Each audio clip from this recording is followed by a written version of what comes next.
Moi, quand je reçois des gens, comme je vous ai dit, je m'implique beaucoup. Moi, je me proclame un petit peu comme le filtre entre l'école et le monde du travail. Donc, j'analyse vraiment le jeune pour savoir comment on peut l'aider, essayer de trouver ses meilleures qualités, puis le pousser sur ses qualités. Au lieu de faire l'inverse, puis côté académique, on sait tous que les jeunes qui sont ici, et moi-même, je suis un jeune décrocheur, les côtés académiques, c'est pas notre fort. Mais on a toutes les qualités qu'on peut pousser pour trouver un travail éventuellement.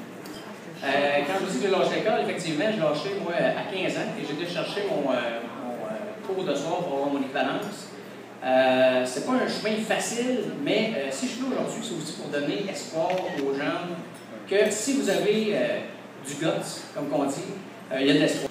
Mais je comprends c'est quoi la réalité quand on est à l'école, de rentrer, puis de savoir qu'on va rusher toute la journée. De savoir qu'en rentrant le matin, on s'en va faire la chose qu'on déteste le plus au monde.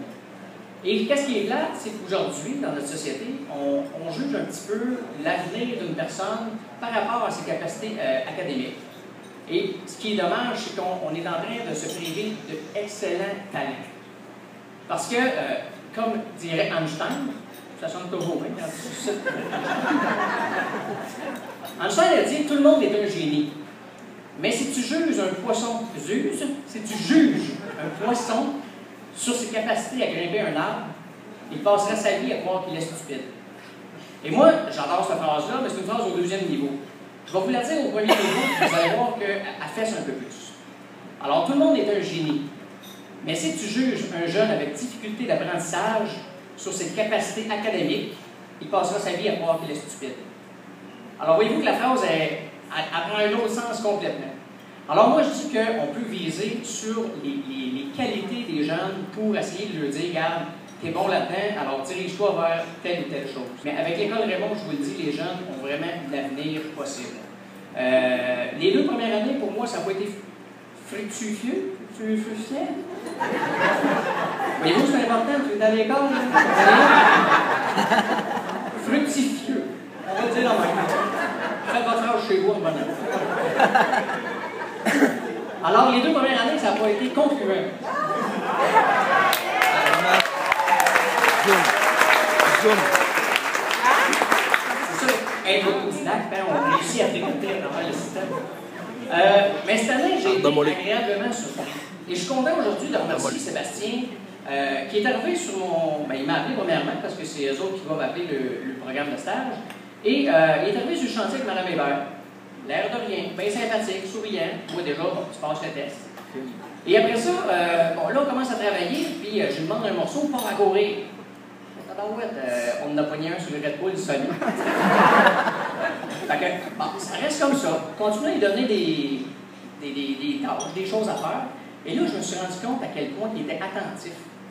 Et moi, écoutez, quand on parle d'un jeune avec difficulté d'apprentissage, on sait que quand on parle du jeune avant, on dit « Ah, c'est un jeune pas motivé. » Mais tout le monde ici, pensez à votre pire matière. Pensez que tout le monde a une matière qu'ils ont toujours détestée, qui rentrait et qui savait qu'il n'avait pour 1 heure à s'ouvrir.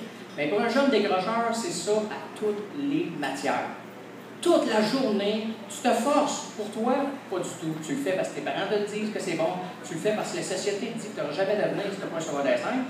Donc, tu le fais et après ça, on dit que tu n'es pas motivé. Et aujourd'hui, moi, j'ai engagé Sébastien et puis je suis sûr et certain que si je parlais à ses professeurs, on aurait l'impression qu'on parlait de la même personne.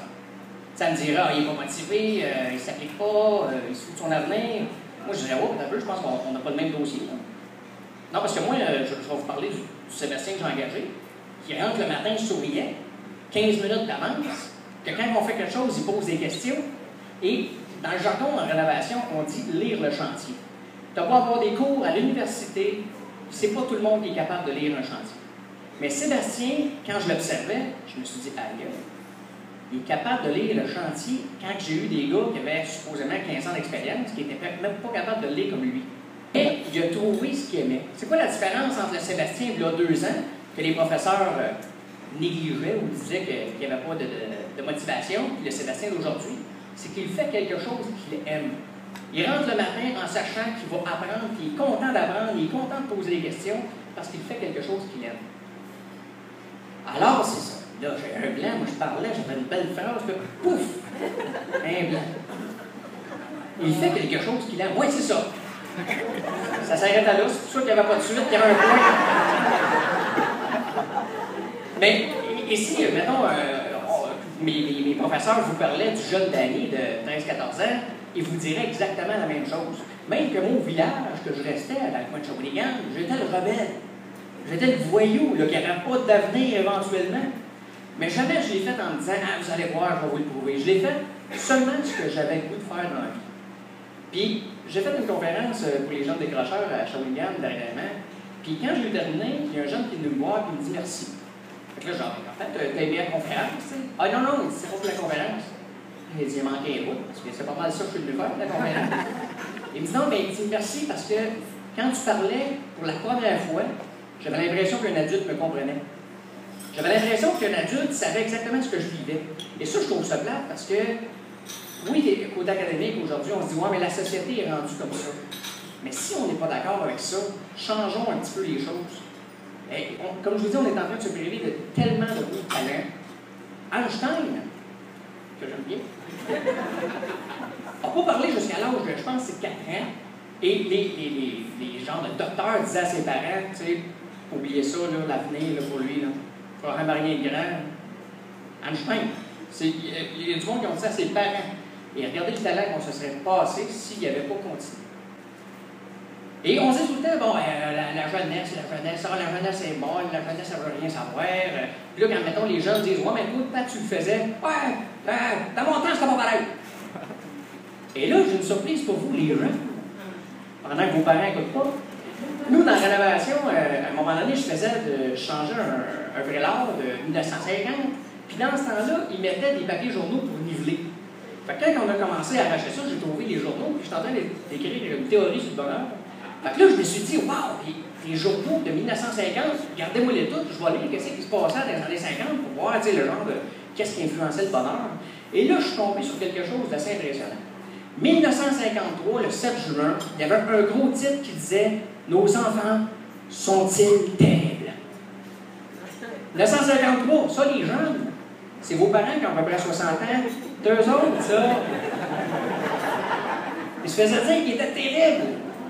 Et puis là, plus loin, on va continuer à lire, ça disait « Les jeunes se foutent de l'autorité, ils font fi des aînés. » Combien de fois qu'on dit ça aujourd'hui? Les jeunes, ça n'a plus de respect. Ça ne respecte pas la loi. Et là, j'ai commencé à chercher encore plus loin. Là, je me suis dit, quand est-ce que la jeunesse a commencé à mal aller? Tu sais, moi, j'étais bien impressionné de ça. Fait que là, je vais essayer d'une main.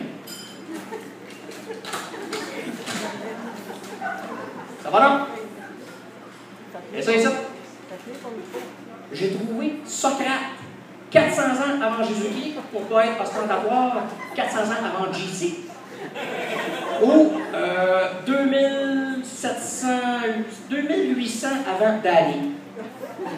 Ouais. OK, alors Socrate disait ceci. Mais où s'en va la jeunesse? 400 ans avant MCGC. Notre jeunesse est mal élevée. Elle se moque de l'autorité et n'a aucune espèce de respect pour les anciens. Nos enfants d'aujourd'hui ne se lèvent pas quand un vieillard entre dans une pièce. Ils répondent à leurs parents et bavardent au lieu de travailler. Ils sont tout simplement mauvais, mais où s'en va la jeunesse? Je porte ici une petite attention quand il dit ils bavardent au lieu de travailler. Aujourd'hui, c'est plus ça. À cette heure, ils textent. Là, je me suis dit, OK, ça, 400 ans avant Jésus-Christ, il y a peut-être encore plus loin que ça. Tu sais, la jeunesse, ça va peut-être tellement mal depuis longtemps. Hésiode, 700 ans avant MCGC, un DJ de l'époque. Je n'ai plus aucun espoir pour l'avenir de notre pays si la jeunesse d'aujourd'hui prend le contrôle de demain. Parce que cette jeunesse est insupportable, sans retenue, simplement terrible. Texte par texte, la même chose que 1953, un 7 juin, on disait que la jeunesse était terrible. Alors, si c'était vrai que la jeunesse va toujours de mal en pis, on serait en le chaos total, on serait en guerre civile, tout le monde s'entretuerait. Alors, voyez-vous à quel point on a l'air de voir le présent pire qu'il l'est, et le passé meilleur qu'il ne l'était. Hein? On se pense bien bon quand on était jeune, mais on se rappelle qu'on a fait des niaiseries aussi. C'est juste qu'aujourd'hui, on n'a plus le droit. Alors moi, si je dis, laissons les jeunes être des gens, mais surtout, essayons de trouver c'est quoi leur qualité, et arrêtons d'essayer de faire un humain de la société, Moi, ce que je dis, c'est qu'on aime ça, voir du monde sauter. Puis quand il y en a un qui saute un peu trop haut, hey! On va donner une peluche. Arrête! Ça donne ça une ligne droite. Là, t'en as un autre, il saute pas assez vite, on te met dans la classe à part. On te tape. Le système, c'est le fun quand il va tranquillement. Alors, c'est à nous à changer les choses. Et moi, c'est là-dedans que j'ai décidé de m'impliquer en prenant des stagiaires.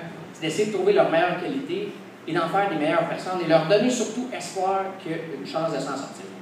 Alors, pour conclure, on dit que la jeunesse va mal, mais dans le fond, la jeunesse, elle va comme elle a toujours été. Elle continue à avancer avec ce qu'on leur donne et ce qu'on leur apprend. Alors, apprenons-leur à trouver leur qualité et donnons-leur la chance de s'en servir. Moi, ça va.